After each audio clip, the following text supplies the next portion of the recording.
On the third watch of the night, when the stars had passed those earth, Zeus, the cloud gatherer, ripped up a gale of incredible violence.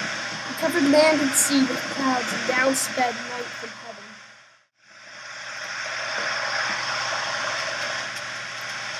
As soon as dawn came, fresh and rosy-fingered, we beached our ship and dragged her up into a hollow cave which the nymphs use as a dancing ground and meeting place. My friends, since we have plenty of food and drink on board, let us keep our hands off these formidable cattle, or we shall come to grief, for these cows and the fine sheep you have seen belong to the formidable god, the sun, whose eyes and ears miss nothing.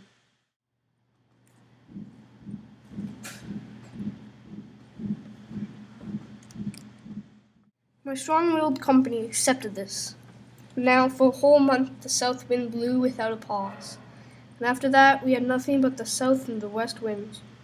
The men, so long as the bread and wine lasted, kept their hands off the cattle as they valued their lives. But when the provisions in the ship gave out and the pangs of hunger sent them wandering with barbed hooks in quest of any game, fishes or birds, which might come to hand, I went inland to pray to the gods in the hope that one of them might show me a way of escape.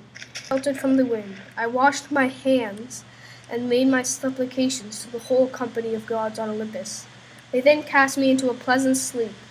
In the meantime, Eurylochus was broaching a wicked scheme to his mates. My comrades in suffering, listen to what I have to say.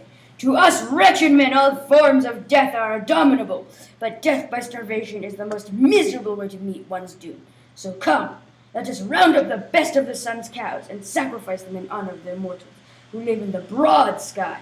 If ever we reach our homeland in Ithaca, our first act will be to build Hyperion, the sun god, a magnificent temple and filled with precious offerings.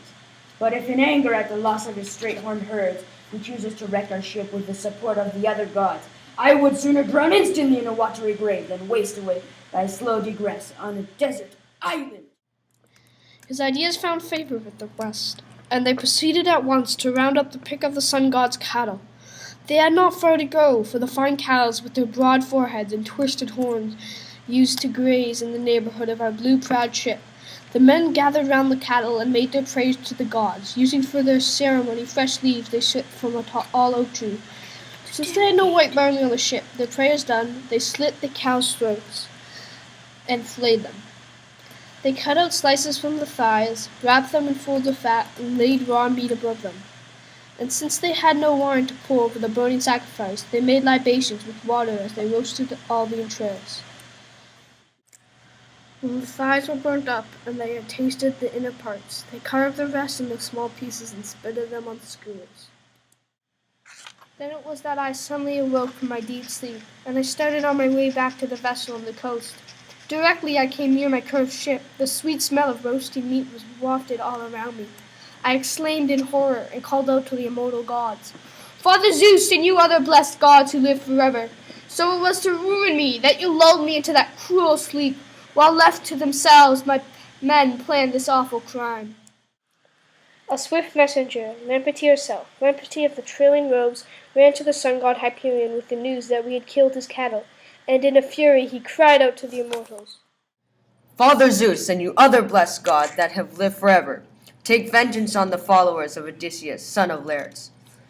They have criminally killed my cattle that gave me such joy every day as I climbed the starry sky and as I dropped down from heaven and once more to earth. If they do not repay me in full for my slaughtered cows, I will go down to the realm of Hades and shine among dead. Sun, shine on for the immortals and for mortal men on the fruitful earth. As for the culprits, I will soon strike their ship with a blinding bolt out of the wine-dark sea and smash it to pieces. This part of the tale I had from Calypso of the beautiful hair, who told me that she herself had heard it from Hermes the messenger. When I had come down to the sea and reached the ship, I confronted my men one after the other and rebuked them. But we could find no way of mending matters. The cows were dead, and the gods soon began to show my crew ominous portents. The hides began to crawl about. The meat, the roast and raw, bellowed on the spits, and a sound as of lowing cattle could be heard. For 6 days my men feasted on the pick of the sun's cattle they had rounded up.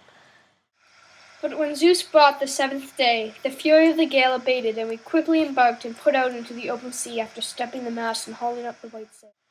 When we had left the island astern, and no other land or anything but sky and water was to be seen, Zeus brought a somber cloud to rest above the hollow ship so that the sea was darkened by its shadow. Before she had run very far, a howling wind suddenly sprang up from the west and hit us with the hurricane force. The squall snapped both forestays simultaneously. As the mast toppled, all the rigging tumbled into the hold, and the mast itself, reaching the stern, struck the helmsman on the head and smashed in all the bones of his skull. He plunged like a diver from the deck, and his brave soul left his body. Then at one and the same moment Zeus thundered and struck the vessel with lightning. The whole ship reeled the blow of his bolt and was filled with the smell of sulfur. My men were flung overboard and round the black hole. They floated like seagulls on the waves. There was no homecoming for them. The gods saw to that.